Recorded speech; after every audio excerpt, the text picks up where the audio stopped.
गुप्त काल। पुराणों के अनुसार गुप्तों का उदय प्रयाग और साकेत के बीच संभवतः कौशाम्बी में हुआ था। गुप्त राजवंश की स्थापना लगभग तीसरी शताब्दी में हुई थी। श्री गुप्त इस वंश का संस्थापक था। श्री गुप्त का शासन संभवतः 240 से 280 ईस्वी के दौरान रहा। प्रभावती गुप्त चंद्रगुप्त प्रथम की पुत्री के पूना ताम्रपत्र अभिलेख में श्री गुप्त को गुप्त वंश का आदिराज कहा गया है।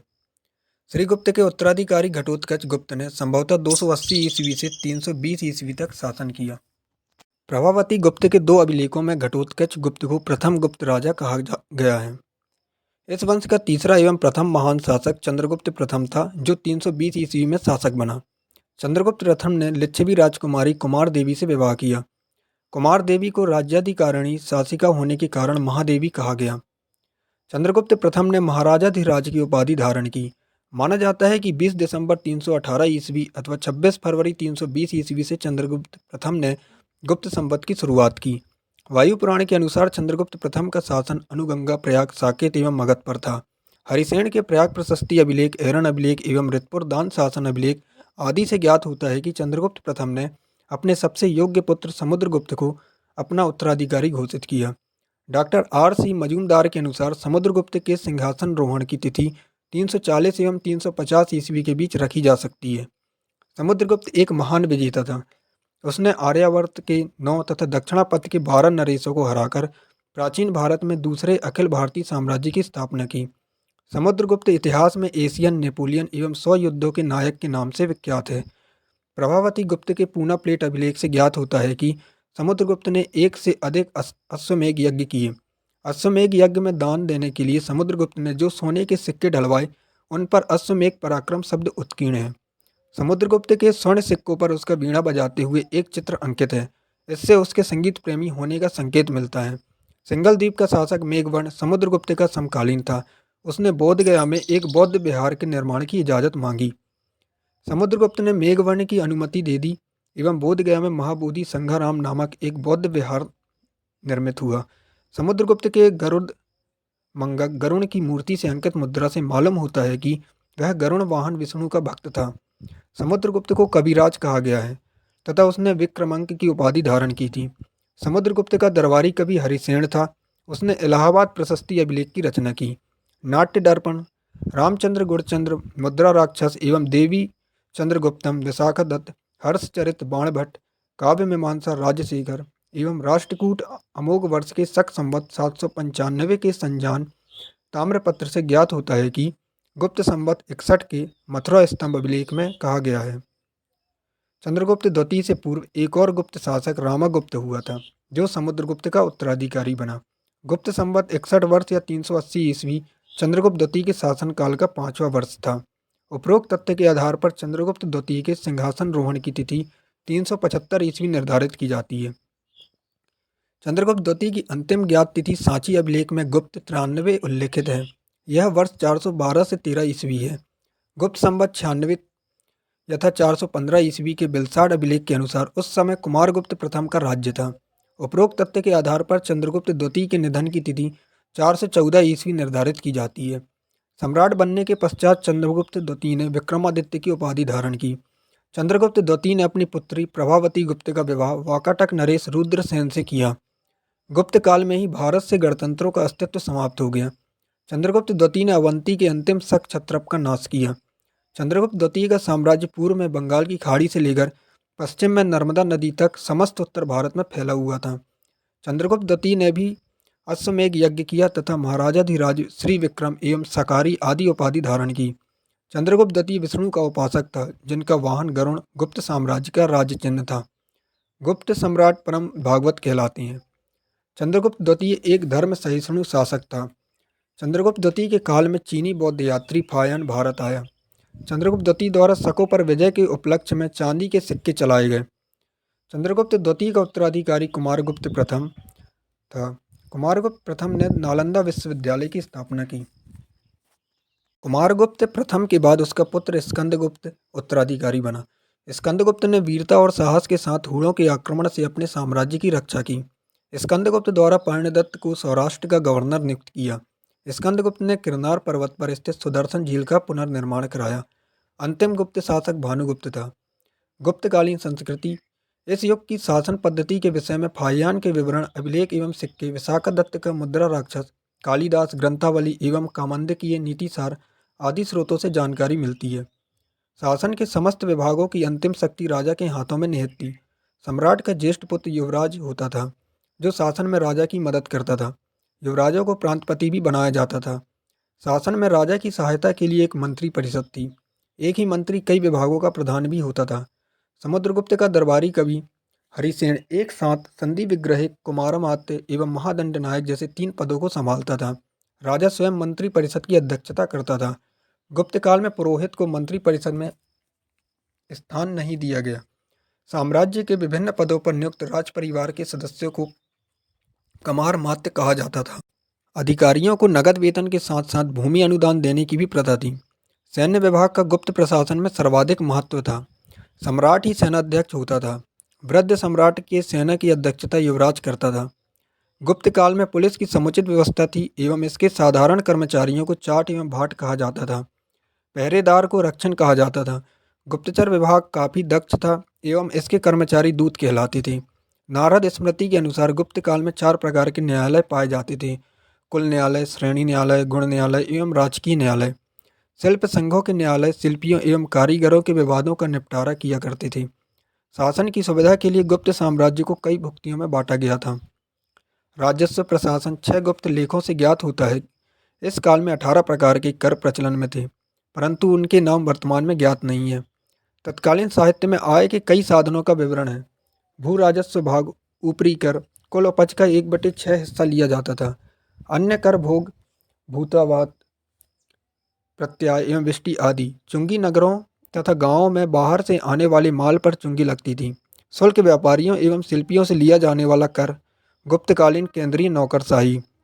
गुप्तकालीन केंद्रीय नौकरशाही के विषय में कोई विशेष जानकारी उपलब्ध नहीं है, परंतु कुछ प्रमुख कर्मचारियों के पदों का जिक्र अवश्य मिलता है। गुप्त शासकों ने किसी नई व्यवस्था को जन्म नहीं दिया, बल्कि पुरानी व्यवस्था आवश्यक परिवर्तनों के साथ लागू किया। महासेनापति, उसके युद्ध क्षेत्र और सैन्य संचालक।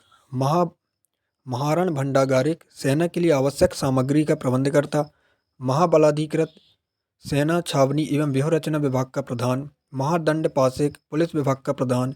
महादंड नायक, युद्ध एवं न्याय संबंधी कार्य करता था। चाट, साधारण सैनिक। चमू, सेना की छोटी टुकड़ी। महासंधि विग्रहिका, इस पद को धारण करने वाले का कार्य एक राजदूत का था। विनय स्थिति स्थापक, यह शांति एवं धर्म नीति का प्रमुख अधिकारी था। भंडागाराधिकृत, राजकीय कोष का प्रधान। महाअक्षपटलिक, अभिलेख विभाग का प्रधान। सर्वाध्यक्ष, केंद्रीय सचिवालय की देखरेख करने वाला। महाप्रतिहार, राजप्रसाद का मुख्य रक्षक। ध्रुवाधिकरण, राज्य के कर वसूली विभाग का प्रमुख। गोलमिक, जंगलों से राजस्व प्राप्त करने वाला पदाधिकारी। गोप, ग्रामों की देखभाल करने वाला। कार्णिक, रजिस्ट्रार लेखक या लिपिक। पुस्तपाल, महाछपटलिक का सहायक। अग्रहारिक, दान विभाग का प्रधान। महापीलुपति, गज सेना का अध्यक्ष। महाअश्वपति, अश्व सेना का अध्यक्ष। गुप्त काल में राज्य को देश अथवा राष्ट्र कहा जाता था। गुप्त काल में प्रांतों की संख्या मुख्य रूप से 8 थी। गुप्त काल में भुक्ति का प्रधान प्रांतपति, उपरेक, महाराज अथवा गोप्ता कहलाता था। उपरोक्त सभी राज्यपालों की तरह प्रांतों में केंद्रीय शासन का प्रतिनिधित्व करते थे। भुक्ति के अंतर्गत कई विषय या जिले हुआ करते थे। विषय का शासक विषयपति होता था। वह तन्नी युक्तक भी कहलाता था। विषयपति की नियुक्ति प्रांतपति करता था। केंद्रीय शासन से उसका कोई संबंध नहीं था। विषयपति की सहायता के लिए स्थानीय समिति रहती थी। इसमें नगर श्रेष्ठी, नगर का प्रमुख, सार्थवा, व्यापारियों का प्रमुख, प्रथम कुलिक शिल्पी संघ का प्रमुख, प्रथम कायस्थ, प्रधान लिपिक सदस्य होते थे। नगर प्रशासन का प्रमुख दौंगिक कहलाता था। नगर प्रशासन में नगरपति एवं पुरपाल नामक अन्य पदाधिकारियों का भी उल्लेख मिलता है। शासन की सबसे छोटी इकाई ग्राम थी। इसका प्रमुख ग्रामपति या महत्तर होता था। दामोदर ताम्रपत्र अभिलेख से ग्राम पंचायतों के अस्तित्व की जानकारी भी मिलती है। ग्रामों के आय व्यय का लेखा जोखा तलवारक नामक पदाधिकारी रखता था। गुप्तकालीन समाज परंपरागत रूप से ब्राह्मण, क्षत्रिय, वैश्य एवं शूद्र 4 वर्गों में विभाजित था। गुप्त काल में स्त्रियों की दशा श्रेष्ठ नहीं थी। उन्हें संपत्ति के अधिकार से अलग कर दिया गया था। गुप्त काल में बाल विवाह की प्रथा को बढ़ावा मिला। 510 ईस्वी के भानुगुप्त के ऐरन अभिलेख से सती प्रथा का पहला प्रमाण प्राप्त होता है। यह तिथि गुप्त काल की है। गुप्त काल में वेश्याओं को गणिका एवं वृद्ध वेश्याओं को कटनी कहते थे। याज्ञवल्क्य स्मृति में सर्वप्रथम कायस्थ शब्द उपयोगिता के आधार पर भूमि के प्रकार का उल्लेख मिलता है। जाति के रूप में कायस्थ का उल्लेख सर्वप्रथम ओसनम स्मृति में मिलता है। गुप्तकालीन कृषि का विस्तृत वर्णन बृहत संहिता एवं अमरकोश में मिलता है। क्षेत्र भूमि, कृषि योग्य भूमि, वास्तु भूमि, निवास योग्य भूमि, चारागाह भूमि, पशुओं के चारा की योग्य भूमि, खिल्य, ऐसी भूमि जो जोतने योग्य नहीं होती थी। अग्रहत, गुप्त काल में जंगली भूमि को अग्रहत कहते थे। कृषि से संबंधित कार्यों को देखने की जिम्मेदारी महाअक्षपटलिक एवं कार्णिक पर थी। इस काल में सिंचाई के लिए रहत या घंटी यंत्र का प्रयोग होता था। गुप्त काल में कृषकों को कुल उपज का 1/6 हिस्सा कर के रूप में देना पड़ता था। दसपुर, बनारस, मथुरा और कामरूप कपड़ा उत्पादन के बड़े केंद्र थे। बृहत संहिता में कम से कम 22 रत्नों का उल्लेख है। रत्नों को परखने की कला इस काल में अत्यंत विकसित थी। वात्स्यायन के कामसूत्र में इस कला को 64 कलाओं में शामिल किया गया है। जहाज निर्माण भी इस काल में एक बड़ा उद्योग था। इससे व्यापार में सहायता मिलती थी। गुप्त काल में व्यापार अत्यंत उन्नत स्थिति में था। श्रेणियाँ: पेशावर, भड़ौच, उज्जैनी, बनारस, प्रयाग, मथुरा व्यापारियों के निगम एवं शिल्पियों की श्रेणियाँ पूर्ववत कार्य कर रही थीं। ये संस्थाएं बैंकों की तरह भी कार्य करती थीं। इन संस्थाओं का प्रबंध छोटी छोटी समितियों द्वारा होता था, जिनमें 4 से 5 तक सदस्य होते थे। पाटलिपुत्र, वैशाली एवं ताम्रलिप्ति आदि प्रमुख व्यापारिक केंद्र थे। इस काल में जल एवं स्थल मार्ग द्वारा मिस्र, फारस, रोम, यूनान, लंका, बर्मा, समात्रा, तिब्बत, चीन एवं पश्चिम एशिया से व्यापार होता था। गुप्त काल में वैष्णव भागवत धर्म की खूब उन्नति हुई। गुप्त काल में अनेक वैष्णव मंदिरों का निर्माण हुआ। गुप्त काल में वैष्णव धर्म संबंधी सबसे महत्वपूर्ण अवशेष देवगढ़, झांसी के दशावतार मंदिर से प्राप्त हुए हैं। शैव, बौद्ध एवं जैन धर्मों को भी इस काल में प्रोत्साहन मिला। स्थान विष्णु के 10 अवतारों में वराह एवं कृष्ण की पूजा का प्रचलन इस काल में विशेष रूप से हुआ। यह कहा जा सकता है कि गुप्त युग के आते आते सनातन धर्म का रूप पूर्णतः निश्चित हो गया। गुप्तकालीन प्रसिद्ध मंदिर: दशावतार मंदिर, देवगढ़, झांसी। विष्णु मंदिर, तिगवा, जबलपुर, मध्य प्रदेश में। शिव मंदिर, खोह, नागौद, मध्य प्रदेश में। पार्वती मंदिर, नैना कुठार, मध्य प्रदेश में। भीतरगांव मंदिर, भीतरगांव, कानपुर। शिव मंदिर, भूमरा, नागौद, मध्य प्रदेश। शिक्षा एवं साहित्य: इस काल में कालिदास, शूद्रक, विशाखदत्त, भारवी, भोट, भास, विष्णु शर्मा आदि जैसे कई साहित्यकार हुए। पुराणों के वर्तमान स्वरूप का विकास गुप्त काल में ही हुआ। रामायण एवं महाभारत की अंतिम रचना भी गुप्त काल में ही हुई। याज्ञवल्क्य, नारद, कात्यायन एवं बृहस्पति स्मृतियों की रचना भी गुप्त काल में ही हुई। गुप्त काल की तुलना पेरिक्लीज युग तथा एलिजाबेथ युद्ध से की जाती है।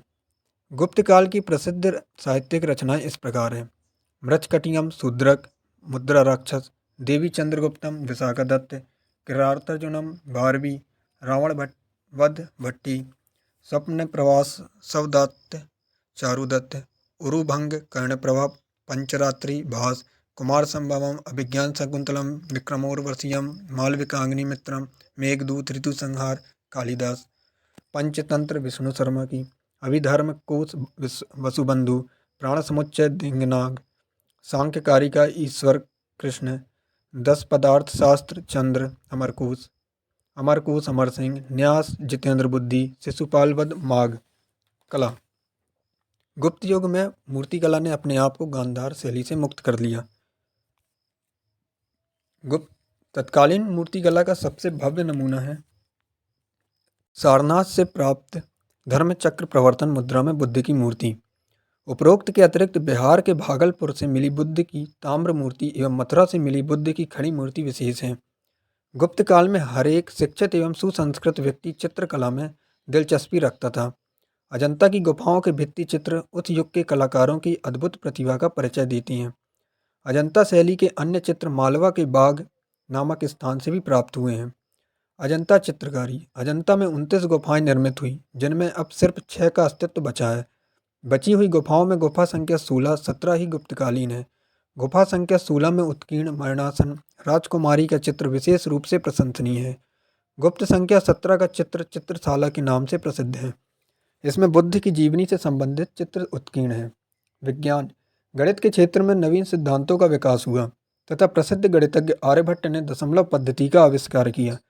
आर्यभट्ट ने पहली बार बताया कि पृथ्वी गोल है एवं अपनी धुरी पर घूमती है तथा पृथ्वी एवं चंद्रमा की स्थिति के कारण ग्रहण लगता है। आर्यभट्ट ने सूर्य सिद्धांत नामक ग्रंथ की रचना की, जो नक्षत्र विज्ञान से संबंधित थी। यह ग्रंथ उपलब्ध नहीं है। उन्होंने गणित की ग्रंथ आर्यभट्टेयी की रचना की। ब्रह्मगुप्त इस काल के प्रसिद्ध गणितज्ञ थे। उन्होंने ब्रह्म सिद्धांत नामक ग्रंथ की रचना की। ब्रह्मगुप्त ने खगोलीय समस्याओं के लिए बीजगणित का प्रयोग करना आरंभ किया। वराहमिहिर गुप्त काल के प्रसिद्ध खगोल शास्त्री थे। उन्होंने प्रसिद्ध ग्रंथों बृहद संहिता एवं पंच सिद्धांतिका की रचना की। बृहद संहिता में नक्षत्र विज्ञान, वनस्पति शास्त्र, प्राकृतिक इतिहास एवं भौतिक भूगोल से संबंधित विषयों का वर्णन दिया हुआ है। आर्यभट्ट के ग्रंथ पर भास्कर ने इसी काल में टीका लिखी, जो महाभास्कर्य, लघु भास्कर्य एवं भाष्य के रूप में प्रसिद्ध है। चिकित्सा क्षेत्र में आयुर्वेद के प्रसिद्ध ग्रंथ अष्टांग संग्रह की रचना वाग्भट्ट ने गुप्त काल में ही की। आयुर्वेद के एक अन्य प्रसिद्ध ग्रंथ नवीनतकम की रचना भी इसी काल में हुई। पालकाप्य नामक पशु चिकित्सक ने हाथियों के रोगों से संबंधित चिकित्सा हेतु हस्त्यायुर्वेद नामक ग्रंथ की रचना की। प्रसिद्ध चिकित्सक धन्वंतरी चंद्रगुप्त द्वितीय के दरबार में था। नागार्जुन इस काल का एक प्रसिद्ध चिकित्सक था। उसने रस चिकित्सा नामक प्रसिद्ध ग्रंथ की रचना की। इस काल में औषधि निर्माण के कार्य में तेजी आई। नागार्जुन ने इस काल में सिद्ध किया कि सोना, चांदी, लोहा, तांबा आदि खनिज धातुओं में रोग निवारण की शक्ति विद्यमान है। धातु विज्ञान की इस युग में अत्यधिक तरक्की हुई।